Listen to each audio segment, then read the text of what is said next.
নমস্কাৰ, মই মোৰ সকলো জ্যোতি অনুৰাগীক মোৰ ফালৰ পৰা সম্ভাষণ জনাইছোঁ। মই আজি আপোনালোকক এই বিষয়বস্তুটোৰ ওপৰত লিখিত আকাৰে দি দিছোঁ। এইটো হ'ল অসমীয়া নতুন বছৰত বিবাহৰ মাহ আৰু দিনৰ তালিকা।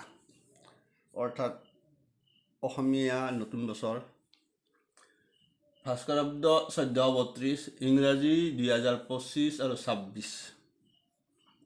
এই সময়খিনিত বিশেষকৈ এই অহা বছৰত আমাৰ বিশেষকৈ বিবাহৰ কোনটো মাহত কোনটো দিন তাৰিখটো উল্লেখ কৰি দিছোঁ। আপোনালোকে নোট কৰি থৈ দিব, কাৰণ মোৰ কোনোবা এজন জ্যোতিষ অনুৰাগীয়ে বিচাৰিছিল, মোক কৈছিল যে অহাবাৰৰ নতুন বছৰত বিশেষকৈ বিবাহৰ দিন দিব লাগে বিচাৰিছিল। গতিকে মই বিবাহৰ দিন একচুৱেলি কমেণ্টছত দিয়াটো সম্ভৱপৰ নহয়। সেই কাৰণে যাতে সকলোৰে সুবিধা হোৱাকৈ মই লিখিত আকাৰত দি দিছোঁ। আপোনালোকে এই তাৰিখকেইটা বিশেষকৈ অসমীয়া তাৰিখ, গতিকে অসমীয়া এই তাৰিখকেইটাত সাধাৰণতে আমাৰ বিবাহ দিন তাৰিখ গোটেই দিয়া আছে। বিশেষ তুমি লিখি দিছোঁ, সাধাৰণতে আমাৰ পুহ আৰু চ'ত মাহত বিবাহ বৰ্জনীয়।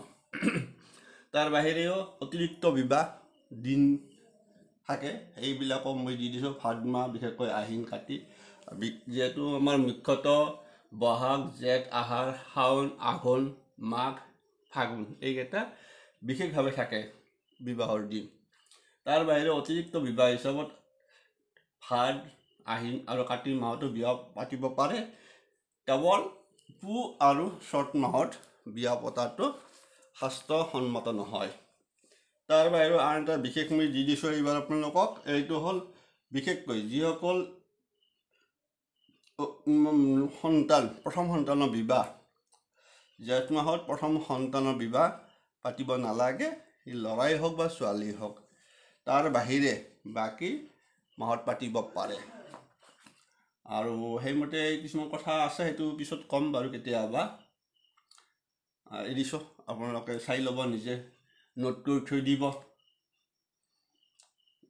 যিহেতু আমাৰ পঞ্জিকা ওলাব, তাতে আপোনালোকে গম পাই যাব, মিলাই ল'ব অসমীয়া আৰু ইংৰাজী মাহটো। বৰ্তমান এইখিনি অসমীয়া মাহ, যিহেতু হ'ল আপোনাৰ ভাস্কৰাব্দ 1432, এতিয়া আমাৰ চলি আছে 1431।